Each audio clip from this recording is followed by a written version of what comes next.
राम राम मंडळी, सध्या चालू आहे नवरात्रीचे दिवस। आज आहे सोमवार आणि आजचा रंग आहे मोरपंखी। आणि नवरात्रीचे घट हे बऱ्याच ठिकाणी बसतात आणि बऱ्याच ठिकाणी नवरात्रीचे जेव्हा घट बसवतात तेव्हा कोणाकडे फक्त कळस मांडतात, तर कोणाकडे कळसाला मुकुट असते, तर कोणाकडे कळसाला मुकुट आणि साडी दोन्हीही नेसवतात। ते आपापल्या परीने त्यांना जसं वाटेल तसं ते डेकोरेशन करतात, आपला नवरात्रीचा घट सजवतात आणि बाहेरही तसंच डेकोरेशन सगळेजण करतात। तुम्ही तर बघितलंच असेल। तर कोणाला असं वाटते, जसं आता कोणाला म्हणजे माझ्या बहिणीकडे तिने कळसही मांडलेला आणि ज्योत पण लावली आहे, तर तिला असं वाटते हा कळस मांडणं आणि ज्योत लावणं म्हणजे माझ्याकडे घट बसलं असं झालं का? तर असं काही नाही आहे। कारण नवरात्रीचा घट बसणे म्हणजे वेगळं राहते।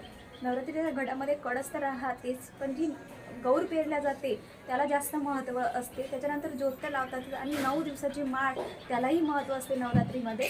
तर मी चला तुम्हाला दाखवते माझ्याकडे बसलेला घट। आणि जर तुम्हाला हा व्हिडिओ आवडला तर नक्की शेअर करा आणि कमेंट्स करायला विसरू नका। जय माता दी नक्की लिहा।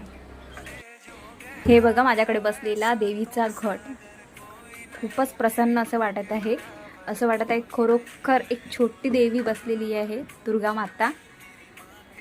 आणि तुम्ही साईडनी बघत असाल, जसं मी म्हटलं होतं की गौर त्याला पण महत्त्व आहे, तर पूर्ण साईडनी मी गौर पेरलेली आहे आणि त्याच्या मधामध्ये कळस मांडलेला आहे।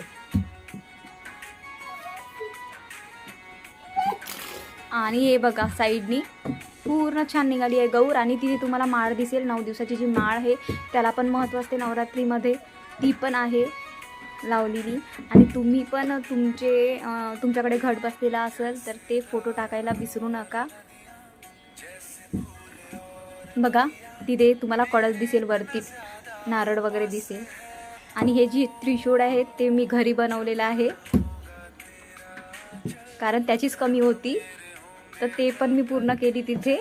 बघा किती सुंदर निघालेला आहे गौर। तुम्हाला हा आजचा व्हिडिओ कसा वाटला तर नक्की सांगाल। आणि तुम्ही पण तुमच्याकडे बसलेल्या घटाचे फोटो नक्की टाका, म्हणजे सगळ्यांचेच दर्शन होतील। आणि तुम्हाला आजचा व्हिडिओ कसा वाटला कमेंट्समध्ये नक्की सांगा।